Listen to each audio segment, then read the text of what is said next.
आप सभी को महाशिवरात्रि की बहुत बहुत बहुत शुभकामनाएं। आज मैं आपको एक कहानी सुनाऊंगी जो कि शिव पुराण से है, जिसमें कि चारों पहर पूजा करने का शिवरात्रि वाले दिन क्या महत्व है ये हमें पता चलता है।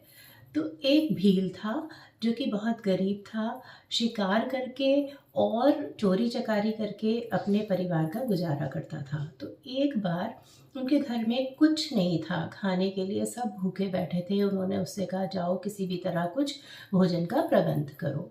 अब वो अपना धनुष बाण लेकर जंगल में चल दिया। तालाब के पास गया इस उम्मीद से कि तालाब पे जानवर पानी पीने आएंगे तो मैं मारूंगा। और वहीं पर एक पेड़ था, बेल पत्री का, उसके ऊपर चढ़ गया। साथ में एक जल का लोटा लेके गया था कि प्यास लगी तो पानी पीऊंगा। संयोगवश उस पेड़ के नीचे एक शिवलिंग थे।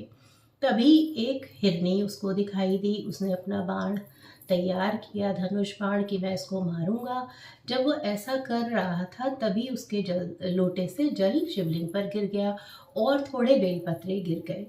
तो अब उस हिरनी ने कहा कि तुम ये क्या कर रहे हो। उसने कहा, मैं तुम्हें मारूंगा और मेरे अपने परिवार को खिलाऊंगा। हिरनी बोली कि अभी रुको, मैं अपने बच्चों को बोल के आती हूँ, अपनी बहन के पास अपने बच्चों को छोड़ के आती हूँ, तब तुम मुझे खा लेना। उसने शपथ खाई और उसको आश्वासन दिया कि मैं आऊँगी। तो शिकारी ने उसको जाने दिया।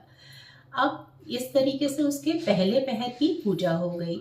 अब थोड़ी देर बाद क्या हुआ, एक और हिरनी आई। तो उसने देखा, उसने फिर से अपना बाण चढ़ाया, फिर से उसके जल के लोटे से जल गिर गया और बेलपत्री चढ़ गई।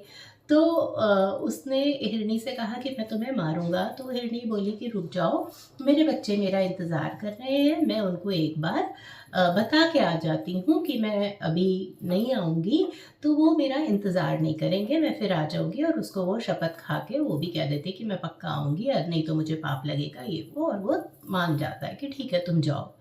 अब दूसरे पहर की भी पूजा हो गई। अब एक मोटा सा हिरन आता है। तो अब वो फिर उसको मारने की कोशिश करता है और फिर क्या होता है कि फिर से वो जल उसके ऊपर गिर जाता है, शिवलिंग के ऊपर, और बेलपत्री चढ़ जाती है। तो हिरन से कहता है, अब मैं तुझे मारूंगा, अपने परिवार के लिए भोजन का प्रबंध करना है मुझे। हिरन कहता है कि अभी रुक जाओ, मैं अपनी पत्नियों और बच्चों को समझा बुझा के आता हूँ, फिर तुम मुझे मार लेना, और मैं शपथ खा के कह रहा हूँ कि मैं आऊँगा। तो अब उसको विश्वास हो जाता है, वो कहता है कि ठीक है जाओ। अब फिर से अब 3 पहर की ऐसे पूजा हो गई उसकी, 3 बार जल चढ़ गया, 3 बार बेलपत्री पड़ गई। अब जब घर गए तो देखा कि वो दोनों हिरनियाँ हिरन की ही पत्नियाँ थीं। तो वो तीनों ने कहा कि हमने प्रण लिया है, हमने उसको वचन दिया है, तो हमें जाना है। वो समझा बुझा के अपने बच्चों को अपने पड़ोसी के पास छोड़ के आने लगते हैं। तो बच्चे कहते हैं कि नहीं, हमारा अपने माता पिता के बिना क्या फ़ायदा रहने का। तो वो भी अपने माता पिता के पीछे पीछे चलते हैं। पूरा हिरन परिवार उसके पास आता है। तो अब वो देखता है कि अरे ये तो पूरा हिरन परिवार, अब तो मैं आराम से मारूंगा। तो अब फिर से वो बाण चढ़ाता है, तो फिर वो फिर से उसका जल चढ़ जाता है शिवलिंग पर, और क्या कहते हैं, ये बेलपत्री चढ़ जाती है। तो अब जैसे ही हिरण का परिवार उससे कहता है कि अब हम आ गए हैं, हम सारा पूरा परिवार आ गए हैं, अब तुम्हें हमें मारना है तो मारो, हमारा जीवन भी सार्थक हो जाएगा, हम किसी के काम आ सकेंगे। ये सुनकर उसका हृदय परिवर्तन होता है। अब 4 बार जल भी चढ़ चुका, 4 प्रहर की पूजा हो गई। तो अब उसका हृदय परिवर्तन, उसके हृदय में करुणा भाव आया। तो एकदम से उसके सामने शिवजी भगवान प्रकट होते हैं और वो कहते हैं, तुमने जाने अनजाने मेरी पूजा कर ली, तो अब तुझे मैं वरदान देता हूँ। और उन्होंने उसको वरदान दिया, उसका नाम गुरुद्रोह था।